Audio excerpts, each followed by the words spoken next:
Laudetur Jesus Christus. Permítanme dirigir un saludo y un agradecimiento a los organizadores de la Catholic Identity Conference y a todos los que participan en él. En un momento de gran confusión, es importante poner claridad sobre lo que está sucediendo, incluso discutiendo diferentes posiciones. Por eso, agradezco a mi amigo Michael Matt por darme la oportunidad de compartir algunas consideraciones con ustedes. En esta intervención mía, no intentaré dar respuestas, sino plantear una pregunta que no puede posponerse más, para que nosotros, los obispos, el clero y los fieles, podamos mirar la gravísima apostasía presente como un hecho completamente nuevo que no puede encontrar una solución, en mi opinión, si se recurre a las categorías ordinarias de juicio y acción.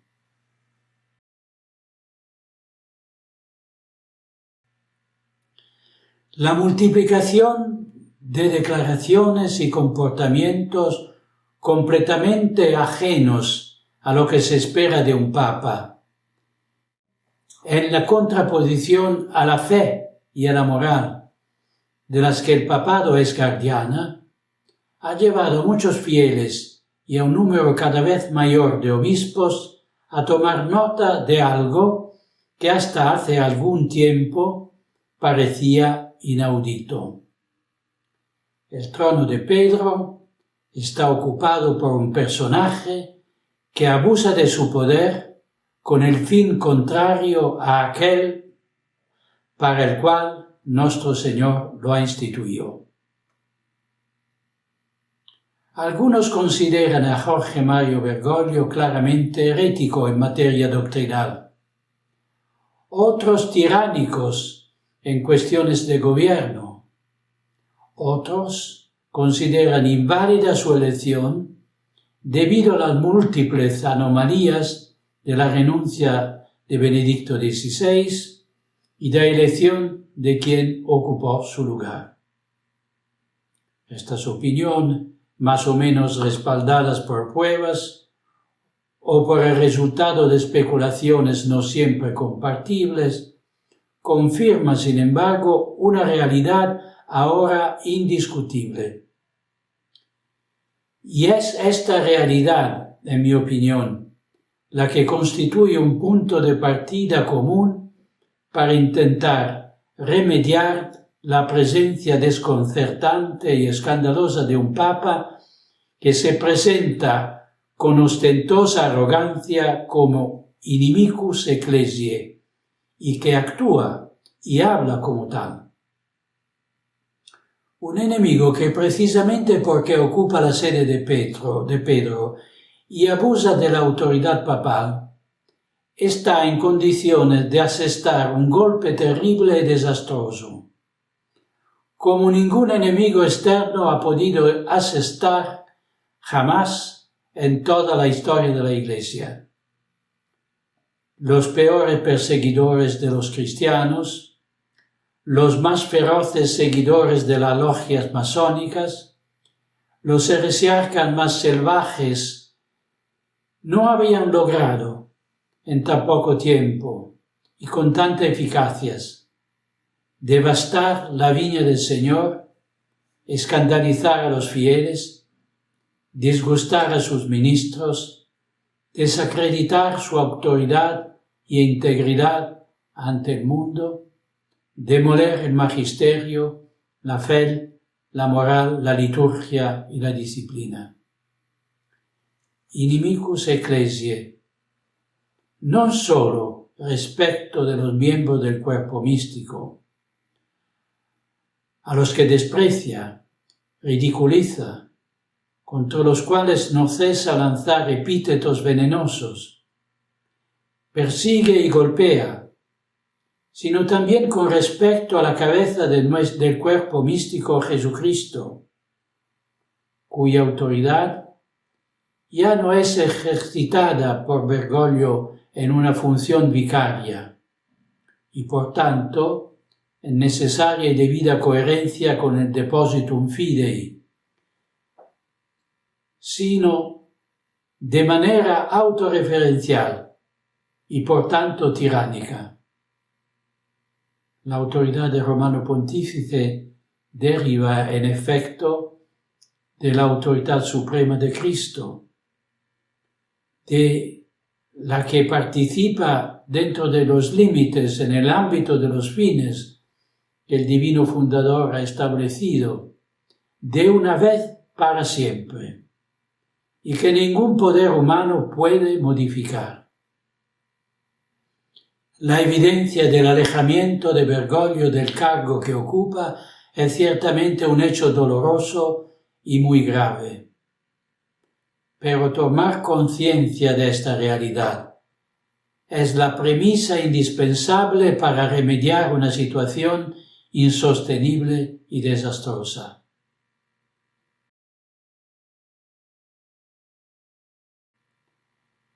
En estos 10 años de pontificado, hemos visto a Bergoglio hacer todo lo que nunca se hubiera esperado de un papa, y viceversa, todo lo que haría un heresiarca o un apóstata.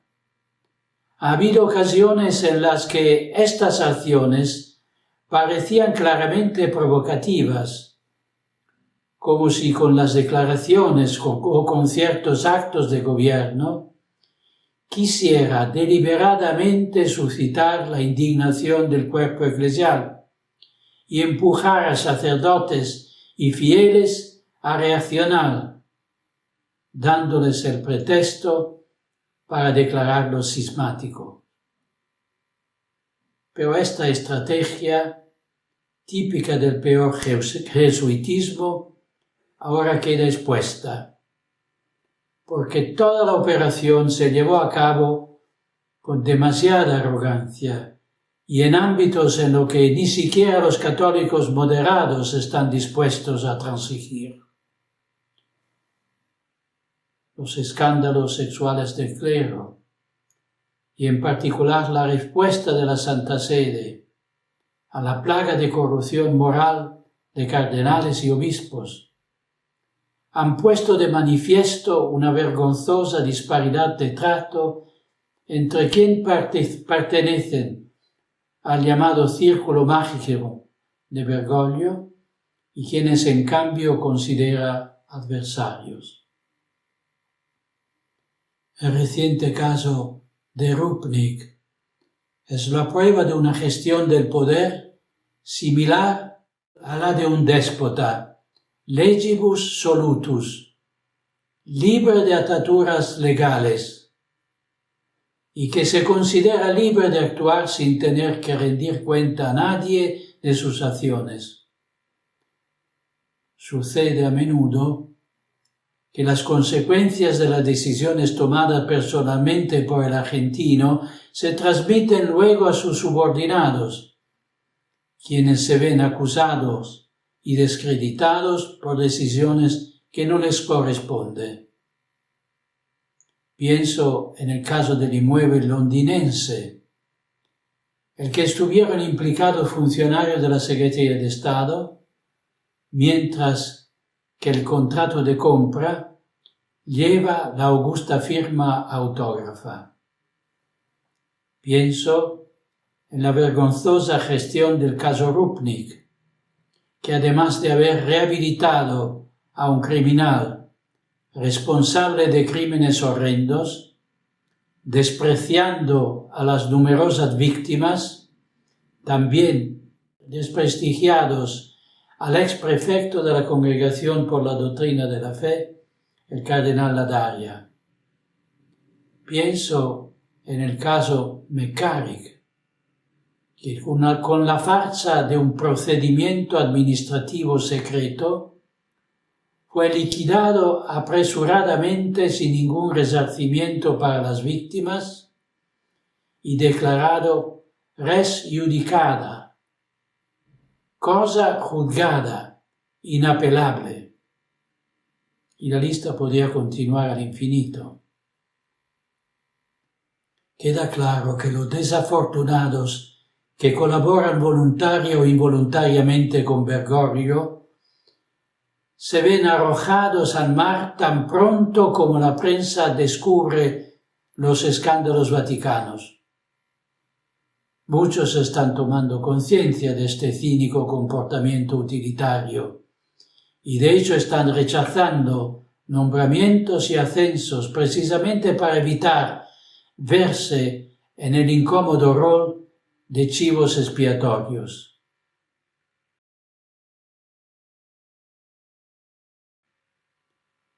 El silencio del episcopado frente a las atrocidades de Bergoglio confirma que el autoritarismo autorreferencial del jesuita Bergoglio encontró obediencia servil en casi todos los obispos. Aterrados ante la idea de ser objeto de las represalias del vengativo y despótico sátrapa de Santa Marta, algunos obispos diocesanos empiezan a no tolerar más su acción devastadora, que socava la autoridad y la integridad de toda la Iglesia. El obispo Joseph Edward Strickland, por ejemplo, reiteró loablemente verdades doctrinales inmutables que el sínodo sobre la sinodalidad se está preparando para demoler en los próximos meses. Y el cardenal Gerhard Ludwig Müller recordó con razón que el Señor no ha dado poder al Papa para intimidar a los buenos obispos. Algo comienza entonces a cambiar. Los bandos van tomando forma y vemos por un lado la Iglesia sinodal de Bergoglio, que emblemáticamente llama nuestra, y por el otro, lo que queda de la Iglesia católica, hacia la que no deja de iterar la propia extrañeza absoluta.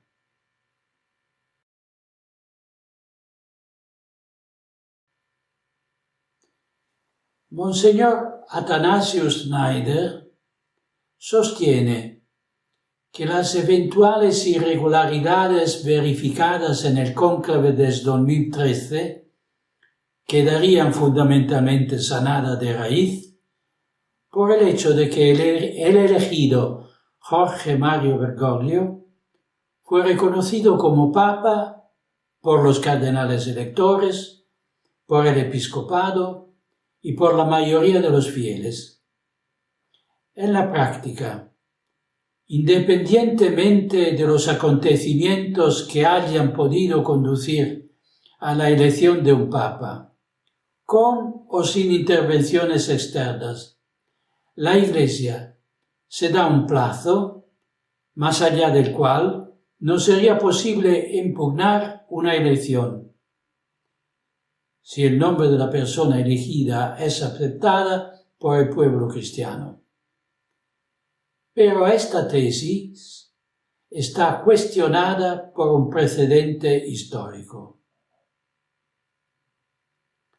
En la época de Urbano VI, estamos en 1378, la mayoría de los cardenales, prelados, soberanos católicos y el pueblo reconocieron Clemente VI como papa, VII como papa, en realidad un antipapa.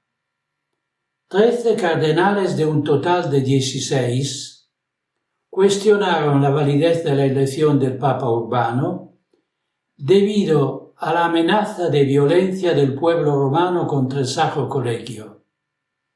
E incluso los pocos partidarios de Urbano pronto se arrepintieron de haberlo elegido, convocando un cónclave en Fondi, del cual resultó electo el antipapa Clemente VII. También San Vicente Ferrer estaba convencido de que el verdadero Papa era Clemente, mientras que Santa Catalina de Siena se puso del lado de Urbano. Si el consenso universal hubiera sido un argumento irrevocablemente válido, se debería haber considerado Papa a Clemente y no a Urbano. El antipapa Clemente, derrotado por el ejército de Urbano VI en la batalla de Marino en 1379, trasladó la sede a Aviñón, dando lugar al cisma de Occidente, que duró 39 años. Vemos entonces que el consenso universal es un argumento que no resiste la prueba de la historia.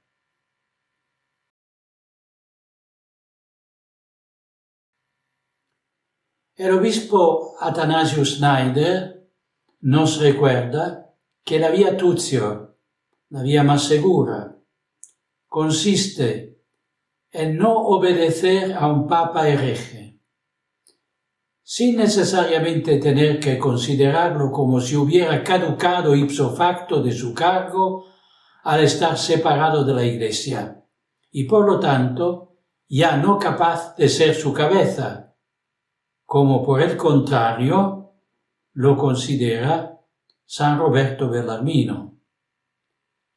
Pero también esta solución, que al menos reconoce que Bergoglio es un hereje, no me parece decisiva, ya que la obediencia que los fieles pueden negarle es sólo marginal en comparación con todos los actos de gobierno y enseñanza que ha llevado a cabo y que continúa haciendo sin que sus súbditos puedan hacer algo.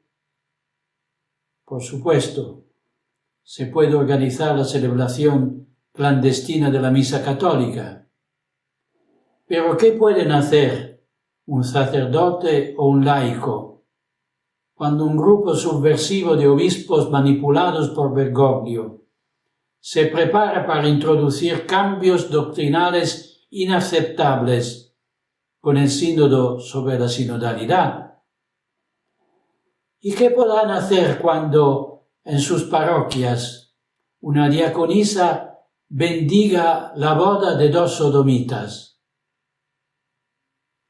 Ciertamente, la desobediencia a órdenes ilegítimas de un superior herético o apóstata es un deber sub gravi, ya que la obediencia a Dios precede a la obediencia a los hombres, y porque la virtud de la obediencia está jerárquicamente subordinada a la virtud teologal de la fe.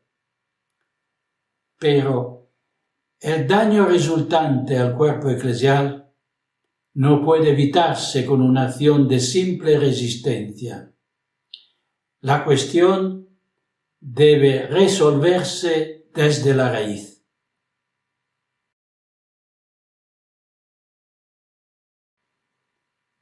Por lo tanto,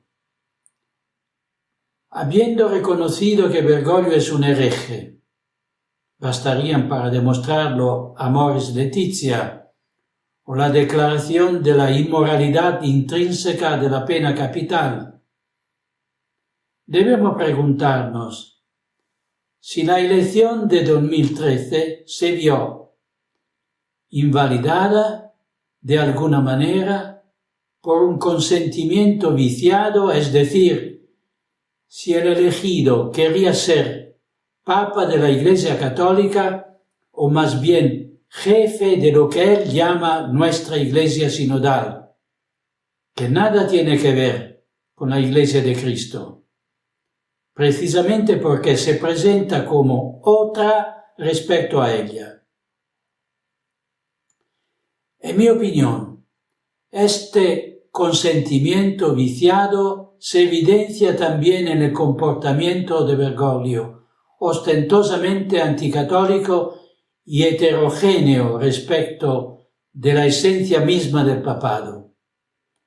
No hay acción de este hombre que nos suene claramente a una ruptura respecto a la práctica y al magisterio de la Iglesia. Y a esto se agregan las posiciones que son todo menos inclusivas hacia los fieles que no pretenden aceptar innovaciones arbitrarias o cosas peores, herejías en toda la regla. La cuestión fundamental se centra en comprender el plan subversivo de la Iglesia profunda que con los métodos denunciados en su momento por San Pío X, en referencia a los modernistas, se organizó para llevar a cabo un golpe de Estado en seno de la Iglesia, para llevar al trono de Pedro el profeta del Anticristo. La mens rea para infiltrarse en la jerarquía y ascender en sus filas es evidente, como es evidente que los planes de la facción ultraprogresista no podían detenerse frente a Benedicto XVI, al que consideraban demasiado conservador y sobre todo muy odiado por haberse atrevido a promulgar el motu proprio Summorum Pontificum. Y así, Benedicto XVI fue presionado para que dimitiera. Y de inmediato estuvo listo este desconocido arzobispo de Buenos Aires, que el 11 de octubre de 2013, en una conferencia en la Universidad de Villanova en Estados Unidos, el entonces cardenal McCarrick, su amigo de larga data, reveló que era fuertemente deseado por un very influential Italian gentleman, un caballero italiano muy influente, emisario del Estado profundo en la Iglesia profunda. Quienes trabajan en la curia romana saben bien quién es llamado gentleman por excelencia y cuáles son sus vínculos con el poder de aquí y de allá y de más allá del Tíber, y también conocen las tendencias embarazosas que explican la contiguidad con el lobby homosexual del Vaticano. Es significativo también que McCarrick diga, convencido, de que Bergoglio cambiaría el papado dentro de 4 años, confirmando la maliciosa intención de manipular la institución divina e irreformable de la Iglesia. Ver a Bergoglio participar en un acto de la Fundación Clinton, después de otros espaldos no menos escandalosos de la élite globalista, confirma su rol de liquidador de quiebras de la Iglesia, de cara a la institución de esa religión de la humanidad que deberá servir de sirvienta de la sinergia del nuevo orden mundial. El ecumenismo, el ecologismo, el inmigracionismo, la ideología LGBTQ, el género y otras instancias de la religión globalista son hechos suyos por Bergoglio, no solo a través de una acción de apoyo ostentoso y orgulloso a los partidarios de la Agenda 2030, sino también como un trabajo de demolición sistemática de todo lo que se le opone en el magisterio y la persecución despiadada de quienes expresan incluso perplejidades prudentes. De consecuencia, Bergoglio es un hereje y claramente hostil a la Iglesia de Cristo. Para llevar a cabo la tarea que le asignó la Iglesia profunda, disimuló sus posiciones más extremas, con el fin de encontrar un número suficiente de votos en el cónclave. Para garantizar una obediencia total, quienquiera que ideara el plan se aseguró de que fuera ampliamente chanteable, como siempre sucede. Y una vez elegido, Bergoglio pudo mostrarse tal como es y comenzar la demolición de la Iglesia y del papado.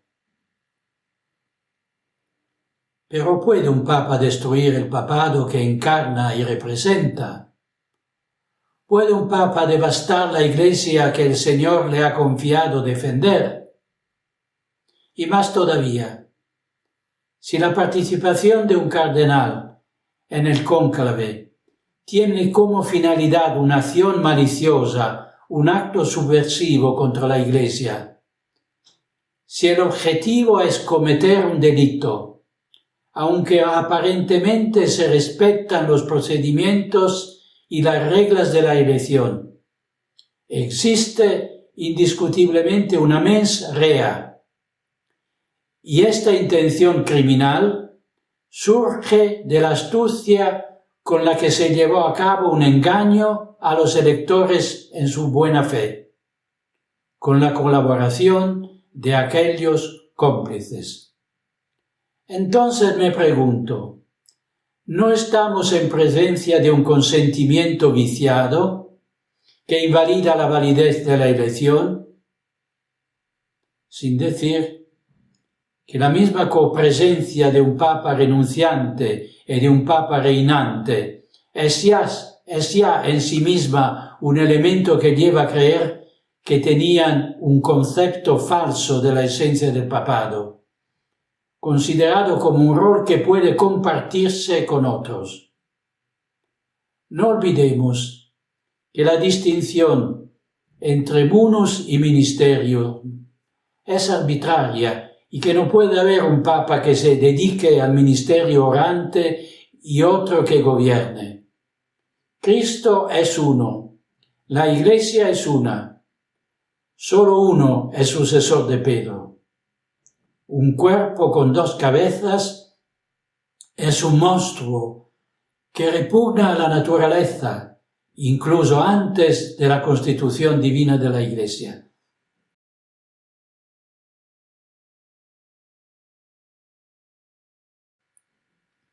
Alguien puede objetar, pero incluso si Bergoglio actuó con malicia, aceptó lo que los cardenales le ofrecieron, la elección como obispo de Roma y por tanto como pontífice romano. Por lo tanto asumió el cargo y debe ser considerado papa. Creo en cambio que la aceptación del papado está viciada porque Bergoglio considera el papado algo distinto de lo que es, como el cónyuge que se casa por la Iglesia, excluyendo las finalidades específicas del matrimonio y por lo tanto hace nulo el matrimonio por consentimiento viciado. No solo eso, ¿qué conspirador que actúa maliciosamente para ascender a un cargo sería tan ingenuo como para explicar a quienes deben elegirlo que pretende convertirse en papa para cumplir las órdenes de los enemigos de Dios y de la Iglesia? Buen día, soy Jorge Mario Bergoglio y pretendo destruir la Iglesia haciéndome elegir papa. ¿Me das tu voto? La mens rea radica precisamente en el uso del engaño, el disimulo, la mentira, la deslegitimación de los adversarios molestos y la eliminación de los peligrosos. Y el hecho que quería llevar a cabo el plan criminal de la élite globalista lo tenemos ante nuestros ojos. Todos los deseos de los correos electrónicos de John Podesta, la mano derecha de Hillary Clinton, han sido o están siendo implementados. Desde la adopción de la igualdad de género como premisa del sacerdocio femenino, la inclusión LGBTQ, de la aceptación de la teoría del género, a la participación en la Agenda 2030 sobre cambio climático, de la acusación del proselitismo, a la exaltación del migracionismo como método de reemplazo étnico. Y paralelamente se elimina y condena a la otra iglesia, la preconciliar, formada por gente rígida e intolerante, a partir de nuestro Señor, como escribió blasfemamente Antonio Spadaro. Y con la cancel culture, la cultura de la cancelación, aplicada a la fe y a la moral. También la eliminación de la misa que intrínsecamente pertenece a esa iglesia y que Bergoglio considera en conflicto con la nueva eclesiología, hasta el punto de prohibirla por incompatible con la iglesia sinodal. He aquí entonces arrojada la piedra en el estanque.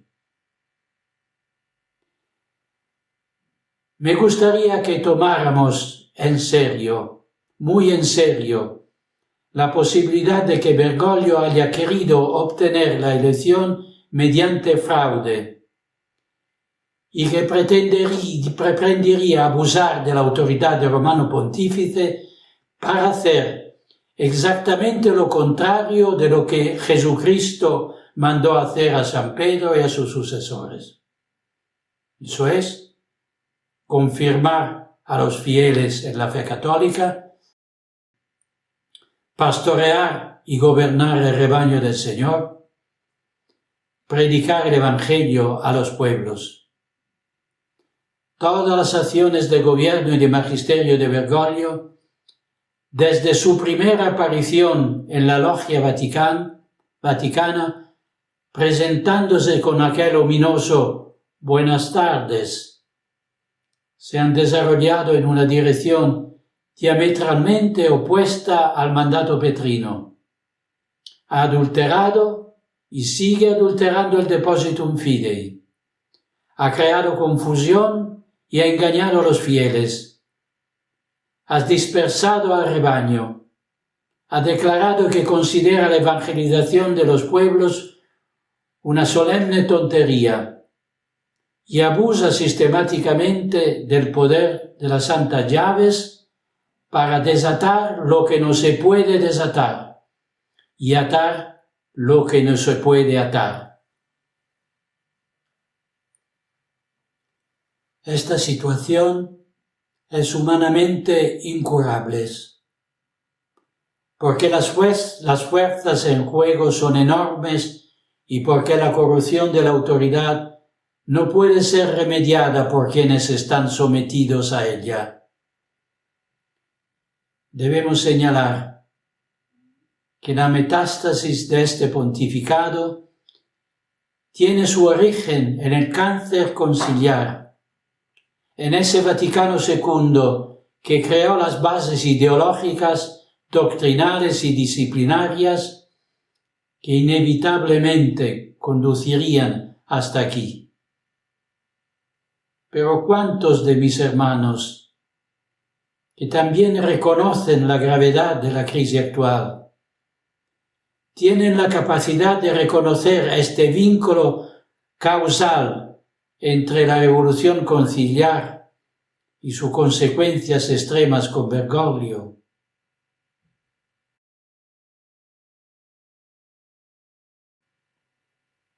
Si esta Passio Ecclesiae preludia el fin de los tiempos, Es nuestro deber prepararnos espiritualmente para momentos de gran tribulación y de verdadera persecución. Pero será precisamente recorriendo el doloroso camino de la cruz, como el cuerpo eclesial podrá purificarse de la inmundicia que lo desfigura y merecer las ayudas sobrenaturales que la providencia reserva a la Iglesia en los tiempos de prueba. Donde abunda el pecado, sobreabunda la gracia.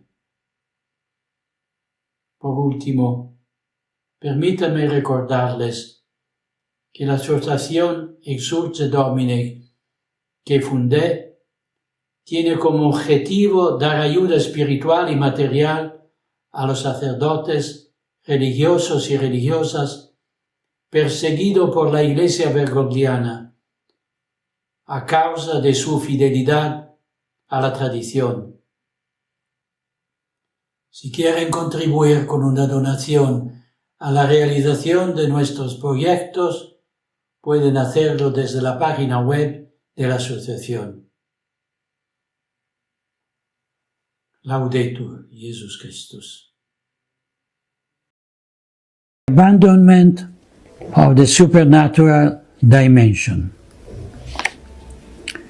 In this talk, I wish especially to deal with the relationship between the revolution of Vatican II and the establishment of the New World Order.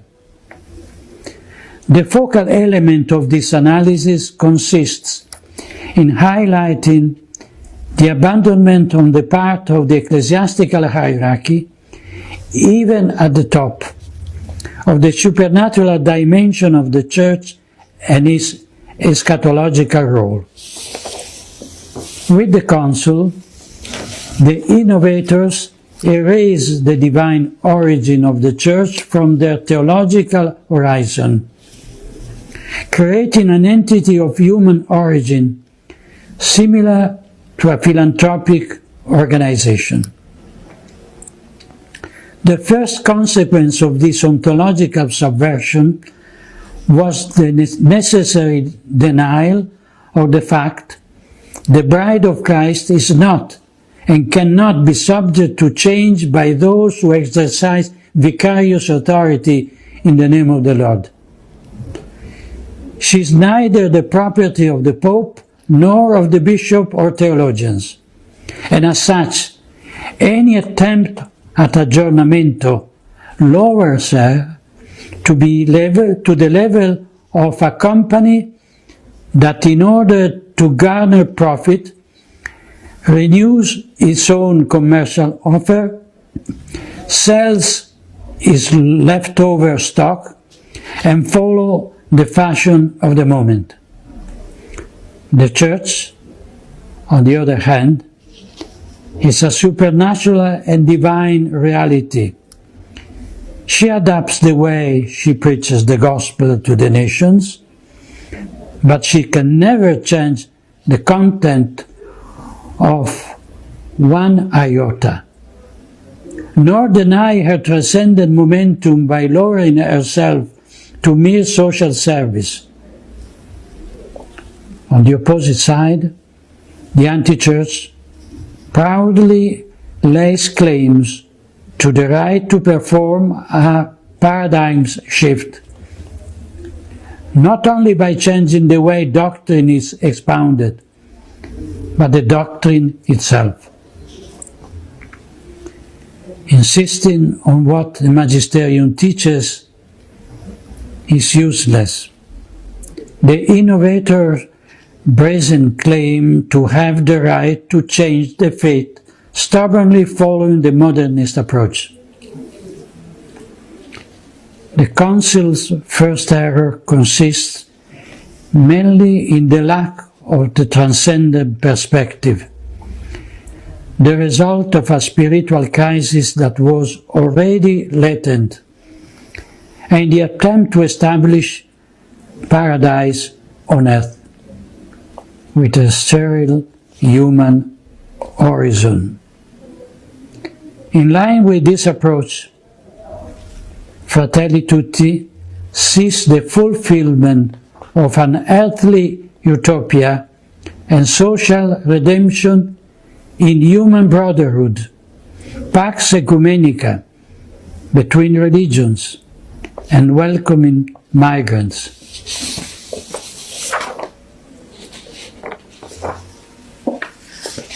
The sense of inferiority and inadequacy. As I have written on other occasions, the revolutionary demands of the Nouvelle Théologie found fertile ground in the Council Fathers because of a serious inferiority complex vis-à-vis the world.